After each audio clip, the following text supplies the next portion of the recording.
I'm gonna walk you around the King Cuda 36 here real quick, and then we're gonna run it down the intercoastal a bit.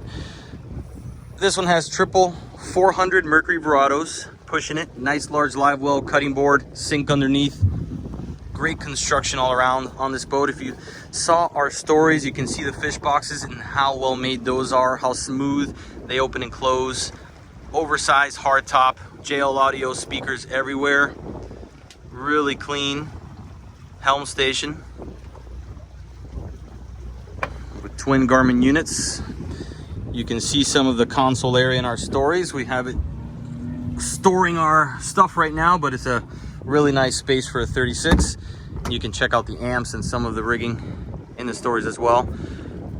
Really nice lounger here, and you can see the upholstery. This stuff is high end. Nice armrest here with cup holders. Dining area up here towards the bow with a ton of JL audio speakers. You can see that just one hand, you pull that thing open and close. You don't have to pull the upholstery up or get it out of the way to access those insulated coolers up there.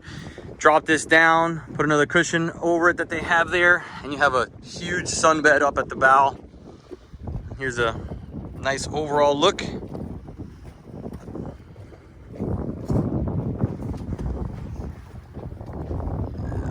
Alrighty. Nice rigid light bar there on the hard top. There we have the boys, nice enough to take us out today. Access to your batteries, tackle station. Check out this rear bench seat. Just lift this up, and I believe you pull this one hand while I'm holding my phone. Couldn't be any easier than that. Nice finishes, and then you got your triple 400 Mercury Verados. And we're gonna take a look to see what this thing does. William?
there it was. We hit the mid-60s, no problem. They literally just put this boat in the water before the Miami International Boat Show, so they still have to work on the props. and dial this thing in, but it's a really well-built boat. We're extremely impressed on all the fine details on it. Definitely worth a look. So go ahead and follow King Cuda. You can find their page below. Get some more information, ask any questions you want, and I'll work with William and the team to try to get those answered for you. So hope you guys enjoyed that and try to jump on our stories to see a bit more. Thanks, guys.